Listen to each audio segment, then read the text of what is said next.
Salve, salve, senhoras e senhores, meninos e meninas, garotos e garotas, jovens discentes, professor Luciano, Geografia, e hoje vamos estar abordando de uma forma macro a urbanização e também a urbanização no Brasil e as características e transformações das estruturas produtivas. Vamos abordar o quê? Termos, definições, assim como as vertentes positivas da globalização e de forma síncrona, né? Vamos abordar o quê? Os problemas, observar com olhares diferenciados sobre os problemas da urbanização no Brasil. Então vamos estar discutindo o quê? Por exemplo, saúde, as grandes epidemias, mundial, pandemia e agora epidemias no Brasil, o transporte, o trânsito, por exemplo, uma situação da urbanização, as moradias, vamos estar pontuando um pouquinho sobre o quê? Favela, cortiços, o emprego, o grande índice de desemprego, tá? Então entendendo que a urbanização está acontecendo de uma forma mais intensa, onde? Nos países em desenvolvimento, e vamos ouvir hoje termos como o quê? Megalópole. O que é uma megalópole? A junção de duas metrópoles. O que é uma metrópole? Uma cidade de elevado desenvolvimento urbano. Vamos ouvir o termo megacidade. O que é uma megacidade?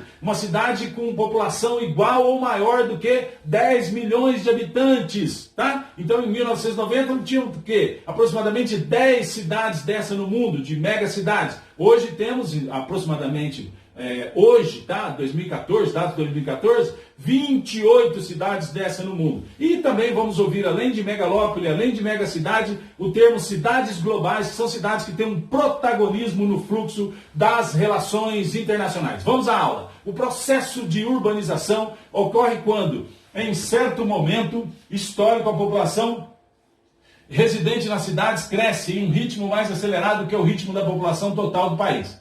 Neste caso, a taxa de crescimento da população urbana é maior que a da população rural. A evolução desse processo está historicamente ligada ao quê? Ao processo de industrialização. Atualmente, o processo de urbanização é mais intenso nos países em desenvolvimento do que nos países subdesenvolvidos. Apesar disso, o bloco de países desenvolvidos ainda apresenta em média um nível de urbanização mais elevado do que o bloco de países em desenvolvimento. As cidades estão interligadas e conectadas por sistema de transportes e telecomunicações, logo estão em maior ou menor escala integradas a uma rede urbana. O grau de influência que essas cidades exercem na rede urbana em que elas se encontram define as relações de hierarquia existente entre elas. No ápice dessa hierarquia estão as metrópoles, então cidades de elevado desenvolvimento urbano, né? Ou seja, cidades mais importantes de uma rede urbana. O processo que resulta na formação de grandes aglomerados urbanos é conhecido como conurbação. Quando ela ocorre, os limites entre as metrópoles e as cidades integrantes desse aglomerado deixam de ser perceptíveis. Então aqui um exemplo, os 10 aglomerados urbanos mais populosos do mundo em 2014. Então, como eu citei, em 1990 nós tínhamos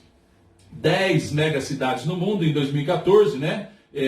Aproximadamente 28. Tá? Então, Tóquio, 37,8 milhões de habitantes, Delhi, 25 milhões de habitantes, Xangai, 13 milhões, Cidade do México, 20 milhões, Mumbai, 20 milhões, São Paulo, 20 milhões, Osaka, 20 milhões, Pequim, 19,5 milhões, Nova York, 18,6, Cairo, 18,4 milhões de habitantes.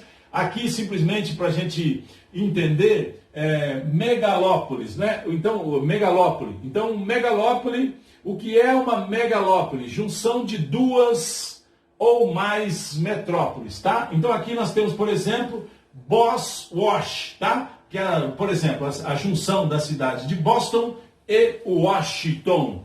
Dentro desse mesmo contexto de raciocínio, o termo megacidade caracteriza centros urbanos no mundo que possuem um número de habitantes igual ou superior a 10 milhões de habitantes. Em 1990 havia 10 cidades desse porte em todo o mundo. Em 2014 esse total passou para 28 megacidades ao redor do planeta, que abrigavam cerca de 12,5% da população urbana global. No Brasil existe apenas uma megacidade, São Paulo, cuja população em 2014 era da ordem de 11,5 milhões de habitantes. É lógico que esse número muda quando a gente diz assim, a grande São Paulo, né? Cidades globais são aquelas que desempenham um forte protagonismo no fluxo das relações internacionais, seja no contexto econômico, social ou cultural, levando-se em conta aspectos como serviços urbanos oferecidos e a qualidade dos setores de telecomunicação e transporte, vinculados ao papel que elas exercem nos fluxos de produção e de comércio global. Essas cidades foram categorizadas em 3 níveis: alfa, beta e gama. Então aqui nós temos essa designação, está meio em marrom aqui, essa cor amarronzada, né? A cidade global alfa com um grau de importância maior, cidade global beta, o grau de importância intermediária, e a cidade global gama, uma importância um pouco menor, mas não deixam de ter importância. Cidade alfa, por exemplo, Los Angeles, Chicago, Nova York, Paris, né? Milão. Cidades beta, aqui na América do Sul, temos São Paulo, cidade do México. Cidade global, por exemplo, Joanesburgo, Roma, tá? Para os senhores acompanharem dentro desse contexto de cidades globais. Nas últimas 5 décadas, o Brasil conheceu um processo de urbanização intenso, a ponto de ocorrer uma inversão das percentagens da população rural e urbana no país.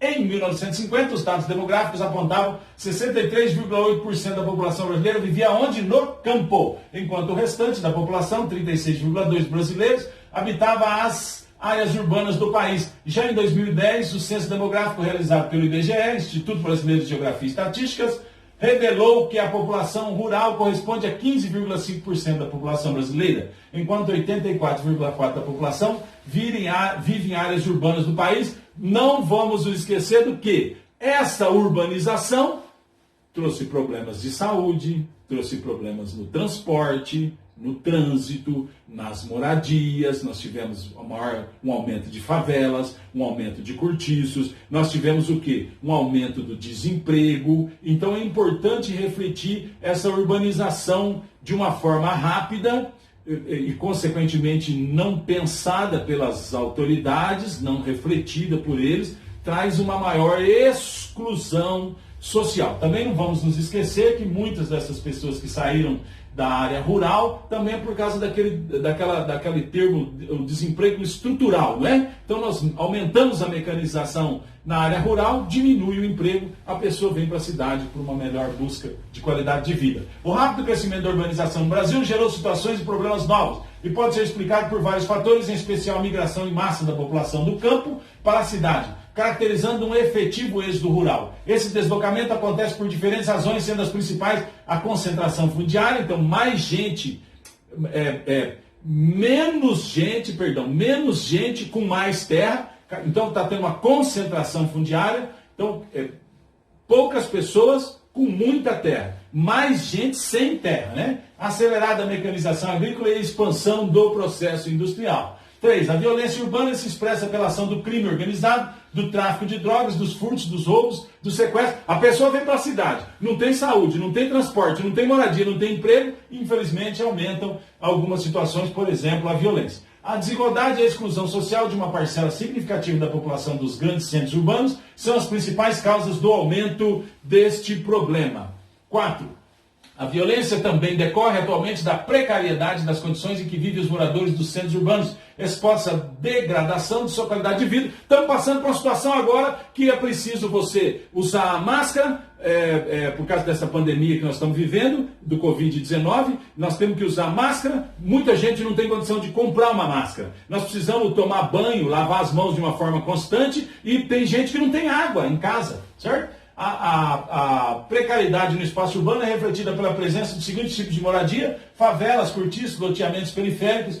São situações subhumanas de vida, na realidade, né? Então, o trânsito caótico é resultado do aumento do uso de veículos particulares e da falta de investimento em obras, infraestrutura e em transportes coletivos também contribui para a queda da qualidade de vida da população. A distribuição da população urbana pelas regiões brasileiras comprova a relação entre o processo de urbanização e o nível de integração de cada região na economia do país. Aqui, população urbana por regiões. Então está aqui descrito 1940, 50, 60, 70, 80, 90, 2000 e 2010. Sudeste, por exemplo. Em 1940 nós tínhamos 39,4, em 2010 92,9.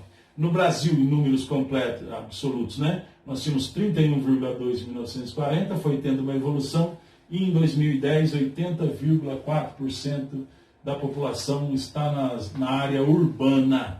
Em 2010. Bem, exercícios para fixação do que nós acabamos de discutir. Vamos lá. Analise as afirmações que seguem e assinale V para verdadeiro e F para falso.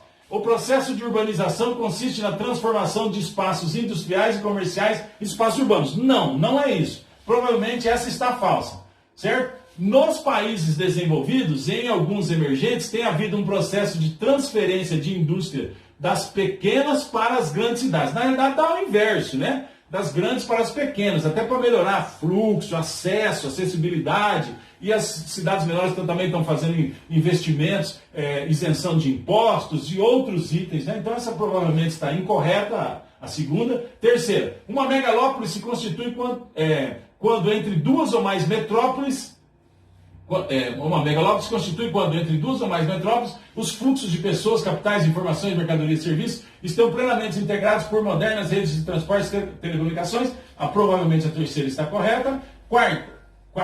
Quanto maiores as disparidades entre os diferentes grupos e classes sociais, maiores as desigualdades de moradia, sim, de acesso aos serviços públicos, sim, e de qualidade de vida e maior segregação espacial. Sim, gente, cada vez mais nós estamos tendo no Brasil, Paraná, Brasil e mundo, concentração de renda, certo? Está certa, provavelmente. A rede urbana é formada pelo sistema de cidades de um mesmo país ou de países vizinhos que se interligam por meios de transporte e de comunicações, ocorrendo fluxo de pessoas e mercadorias. As informações e capitais. A sequência correta de preenchimento dos parênteses de cima para baixo é, então, pelo que a gente entendeu, F falsa, V e V. Vamos lá?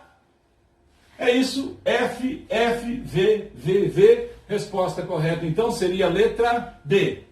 F, V. Vamos ainda dentro desse raciocínio para a construção do conhecimento sobre urbanização e urbanização no Brasil. O conceito de, então vamos completar o nome, né? Foi criado por especialistas da Organização das Nações Unidas na década de 90 com o objetivo de nomear aglomerados urbanos com mais de 10 milhões de habitantes. Isso é fácil. Não se trata de um conceito ligado à qualidade de vida das populações urbanas ou à influência econômica dessas cidades sobre outras, mas a quantificação de seus habitantes. Marca alternativa que apresenta o conceito que preenche a lacuna. Cidade global? Cidade global não é. Cidade global é o quê? Exerce protagonismo no fluxo das relações internacionais. Metrópole. O que é uma metrópole? Cidade de elevado desenvolvimento urbano. Provavelmente seja a letra C, megacidade. Rede urbana não é. Área metropolitana não é. Resposta correta, C, megacidade. Vamos lá, terceira pergunta para a gente fixar o conhecimento sobre urbanização e a urbanização no Brasil. No Brasil, o fenômeno metropolitano chega ao seu ápice a partir da década de 1960, quando o processo de urbanização alcança novo patamar, baseado no aumento das cidades milionárias. A urbanização brasileira em São Paulo. Isso é escrito por Milton Santos, né? Considerando o momento que vivemos, pode-se dizer que o fenômeno metropolitano no Brasil, A, B, C ou D, qual é a que está correta? A, ampliou-se de modo a existirem hoje no país duas metrópoles, fora São Paulo e Rio de Janeiro, que ultrapassam a cifra de 3 milhões de habitantes. Gente, na realidade, São Paulo é uma cidade com mais de 10 milhões de habitantes, né? Uma mega cidade. B, então está errado. Tá? B, ainda é intenso, possui escala nacional, está inclusive interiorizado, marcado por forte. Então, estamos discutindo, considerando o momento que vivemos, pode-se dizer que o fenômeno metropolitano no Brasil ainda é intenso, possui escala nacional e está inclusive interiorizado, marcado por forte dinamismo econômico, mas também por contrastes sociais importantes. Essa provavelmente seja uma resposta que me agrada, talvez a resposta é correta. C, permaneceu vigoroso, mas sem os recursos modernos de telecomunicações, de modo que muitas metrópoles não conseguem exercer influência regional importante. Não está correta, isso não é verdade. D, manteve-se circunscrito às regiões mais industrializadas. Não, também não, tá? Esse fenômeno de metropolitano, de urbanização, não se manteve circunscrito às regiões mais industrializadas. A provável resposta correta é a letra B. Ainda é intenso, possui escala nacional e está inclusive interiorizado, marcado por forte dinamismo econômico, mas também por contrastes sociais importantes.